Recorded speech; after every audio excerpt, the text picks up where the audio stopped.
Саламатсыздарбы биздин Чалкан медиа каналдын көрөрмандары. Биздин каналга жазылып, акыркы жаңылыктарды угуңуздар. Кумтөр кенинде жоголгон 2 кишинин ким экени айтылды. Окуя боюнча териштирүү башталып, кендин үйүлүп турган жараксыз катмарынын жылышынын себептерин адистер иликтеп жатат. Өкмөттүн маалымат кызматы Кумтөр кениндеги 2 киши кандайча жоголуп кеткенин айтты.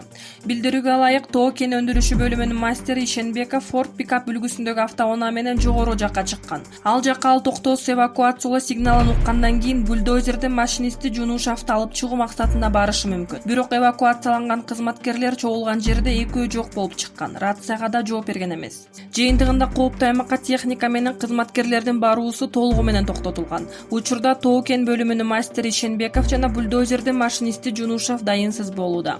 Окуянын себептерин аныктоо тиешелүү мамлекеттик органдар менен биргеликте жүргүзүлөт. Окуя боюнча териштирүү башталып, кендин үйүлүп турган жараксыз катмарынын жылышынын себептерин тиешелүү адистер тарабынан иликтенүүдө. Эскерте кетсек, 1-декабрь күнү эртең менен эрте кендин Лысый аймагында жердин борпоң теги көчүп, түнкү сменде иштеп жаткан 2 жумушчуну басып калганы айтылган. Компания кырсыктын чоо жайын айтып, ушу тапта баардык иштер токтотулуп, издөө аракеттери көрүлүп жатканын белгилеген. Учурда дайынсыз жарандарды издөөгө 31 куткаруучу тартылган. Алар зарыл болчу техника жана иттердин жардамы менен издешүүдө. Куткаруу иш-аракеттерин өзгөчө кырдаалдар министринин орун басары полковник Калыс Ахматов жетектөөдө. Жемкорлуктан түшкөн акча 2 миллиард сомго жакындады. Коррупциядан тарткан зыяндын ордун толтуруш үчүн ачылган бирдиктүү депозиттик эсепке 2018-жылдын 2-июлунан 2019-жылдын 20-ноябрына чейин 1 миллиард 909 миллион сом түштү. Бул тууралуу Финансы министрлиги кабарлады. Экономикалык кылмыштарга каршы күрөшүү боюнча мамлекеттик кызмат финансы полициясы 941 миллион сом, улуттук коопсуздук боюнча мамлекеттик комитет 332 миллион сом, башкы прокуратура 628 миллион сом жана Ички иштер министрлиги 7 миллион сом которгон. Депозиттик эсеп 2018-жылдын июлунда президент Сооронбай Жээнбековдун буйругу менен түзүлгөн. Башкы прокуратурага, Финполицияга, УКМКга, Ички иштер министрлигине жемкорлордон кайтарылган каражатты ушул эсепке которуу милдети жүктөлгөн. Буга чейин өлкө башчы жемкорлуктан кайтарылган акчанын эсебинен Бишкек, Ош шаарларында жана Чүй облусунда 15 мектеп жана кошумча корпустар курулаарын билдирген. Гейлерди колдогон Рита Карасартова кызматка барса, бийликтин рейтингине доо кетет.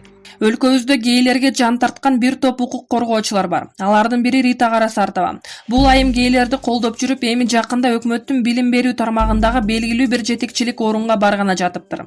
Азыркы бийликтин жактоочулары АКШ бизге жакшылык каалабайт деп кыйкырып жатат. Эми болсо дал ушул батыш каржылаган бөйөкмөт уюмдардын жетекчилерин билим берүү системасына тарта баштадыбы? Жакында эле ОДКБнын Бишкекте өткөн саммитинде президент Сооронбай Жээнбеков Россия президенти Владимир Путинден колдоо сурап, АКШ агенттери боюнча жашыруун сүйлөшүү өткөргөнү распы? Анын үстүнө Россия АКШ мамилесинде чет элдик агенттер боюнча мыйзам долбоору каралып, ал эки өлкө тарабынан тең өтө сын көз карашта турганда ОДКБнын мүчөсү, Россиянын стратегиялык өнөктөшү катары саналган Кыргызстандын билим берүү тармагына бөйөкмөчүлөрдү алып келгени кош стандарттуу саясат эмеспи? Экинчи жагынан улуттун, мамлекеттин саясатына каршы гейлерди ачык колдогон Рита Карасартованын билим берүү тармагына келиши бул бүтүндөй улутту шылдыңдоо эсептелерин эске алсак, анда азыркы президенттин позициясы кандай болот? Биздин ишеним боюнча Карасартованы колдобосо керек. Анжелика болочок күйөөсү менен эки анжы ойдобу? Ырчы Анжелика жүрөгүнүн ээсин тапканын жарыялап, бирок толук маалымат бербегенден улам ар кандай божомолдор жарала баштаган. Кызыгы ал жигити менен чогуу түшкөн сүрөтүн Instagram баракчасына жарыялап, берегидей билдирүүсүн жазып, бирок кайра өчүрүп салган. Мындай көрүнүштөн улам кайрадан шек саноолорго өзү жол ачып атпайбы? Суроолор жаралууда. Жообун ар ким өз алдынча чечмелеп алса керек. Болору болуп боёсу кангандан кийин ачык эле маалымат бербейт беле? Же мунусунда кайсы бир убакытка чейин жигит катары кармап жүрүп, сырдуу маанайда жарнамалап, анан пайдаланып туруу ыргытабы? Балким чындап эле бойдок жүрбөй өмүрлүк жар кылгысы келдиби? Токочу бар бала сүйкүмдүү дегендей капчыгын калың болсо башкасына көз жумуп коёбу? Негизи Анжелика шоу дүйнөсүндөгү бүйүр кызыткан айым болуп аткандан кийин чын эле жеке турмушун хайпка айлантып, бул жагынан да упай алгысы келгени байкалат. Атайын имиш ушактарды чыгаруу менен жашап, ошондон кайф алаарын иш жүзүндө көрсөткөнү ушулбу?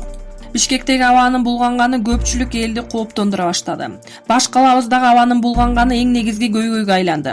Дүйнө жүзүндөгү кирдүү шарлардын алдыңкы сабына чыктык. Абанын бузулганы нормадан 10 эсе жогорулап кеткени маалымдалууда. Кыш жаңыдан кирип келгенде мындай олуттуу коркунучтун жаралышы кооптуу экенин түшүнүп турабыз. Көпчүлүк эл санаркоого батууда. Алдыда дагы 3 ай кыш. Жарандардын саламаттыгы үчүн кантип күрөшөбүз? Жаңы коңуштарда жана ТЭЦте сапатсыз көмүрдүн жагылышы, айрым жерлерде ар кандай калдыктар менен жылынгандар, миңдеген эски машиналардан булганыч түтүндүн чыгышы Бишкек шаарын ышыкка чулгап салды.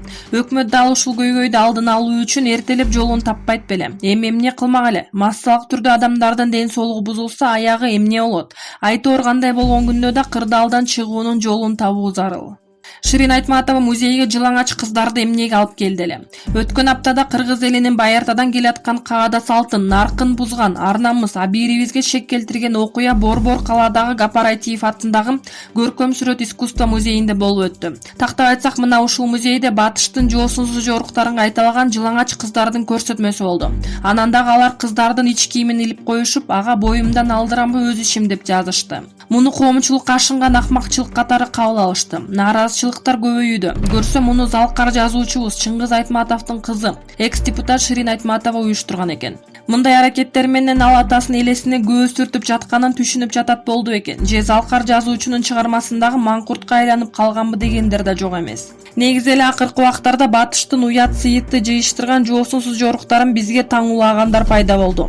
Эске сала кетсек, жаз мезгилинде, тактап айтсак 8 мартта Борбор калаабызда Равшан Жээнбеков, Рита Карасартова өңдүү грант жегич өкмөтчүлөр гей-парад уюштурушкан. Алар мындай аракеттер менен ачык эле бир жыныстагы карым-катышты жайылтууну каалашкан. Эми аларга Ширин Айтматова кошула алган эмнеси?